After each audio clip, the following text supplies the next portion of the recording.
Hello, everyone. We are live here at the Lois Weber Film Festival. Today, I am with Julia Gulia, and she created The Fortune Teller. Nora Lowy, who made A Lovely Sight. Kelly Hargraves, her film What It Feels Like is screening today here at the Lois Weber Film Festival. Amanda Bessel, creator of Serpentine. Kelly Schaffner, who made The Gift. Julia Messick and Amoria Edwards, who made Funnel Cake. Rachel Thomas, who created Fenwick. Esme Oster, who is the director of The Laundry Room.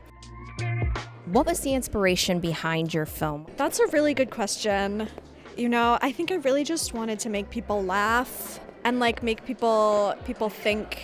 And the idea came to me when I was trying to think of a very practical project.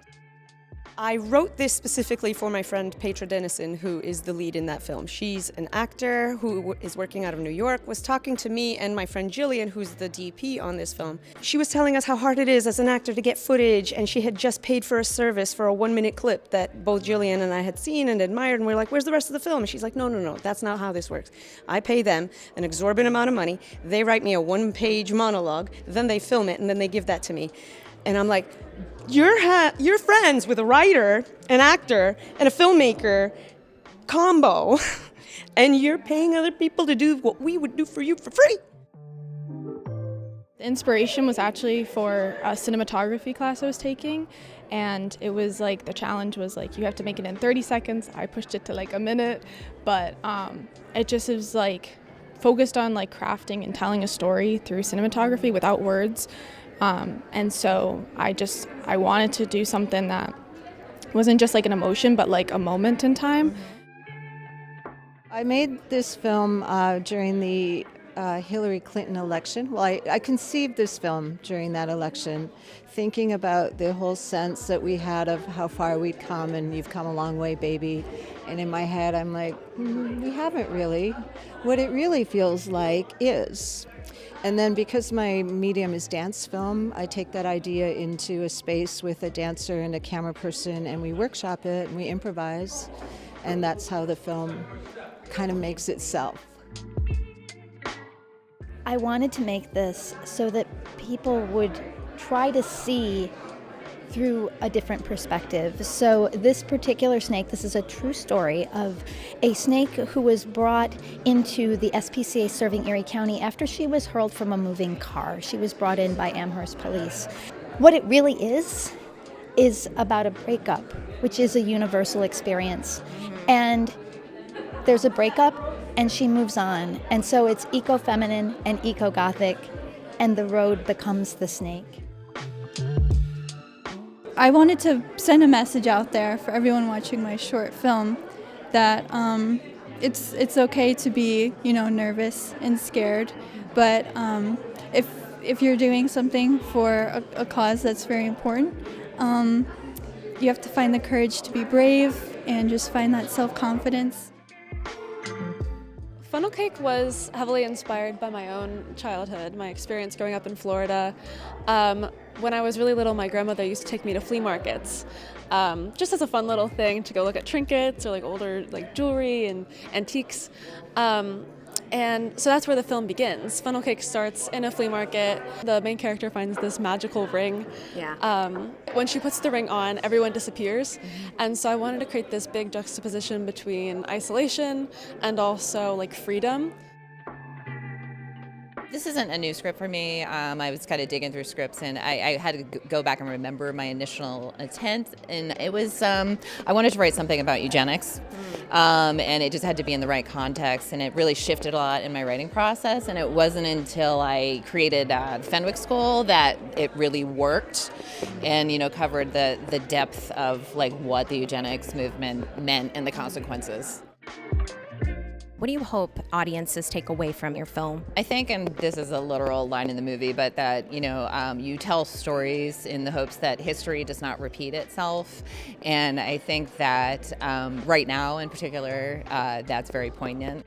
Don't judge a book by its cover. That's basically the big thesis of the project, is that there's each of us, no matter what we look like on the outside, contain universes, multitudes, lifetimes of stories in each person. Putting away this like notion of like love at first sight, like love is something that builds over time, and I think that's something to like kind of ponder on.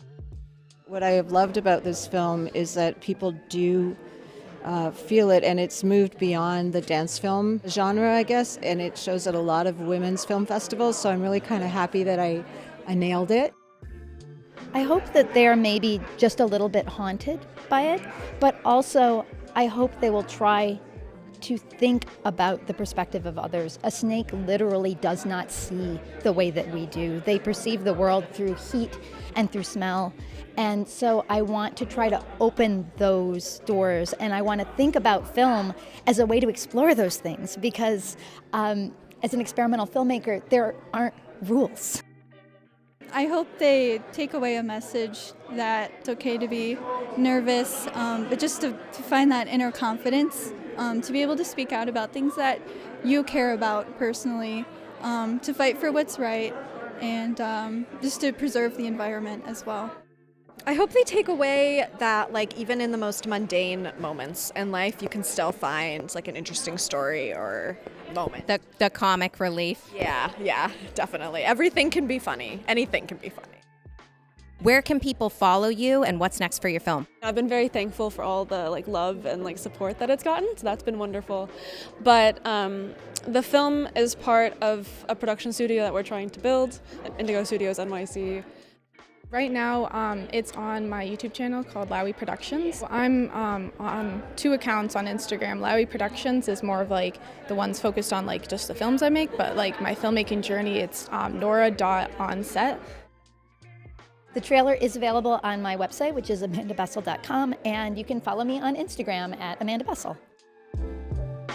You can follow me at Rising Wings Productions, and it will also be out on my YouTube channel. Kelly at dancecameraS.org. Our films stream on ovid.tv, ovid.tv. At Fenwick the Movie is the film handle, and we just found out yesterday that it is accepted into Pasadena International Film Festival, so we're going to LA. Congratulations! Oh my gosh, I'm not surprised. Yeah, thank you so much.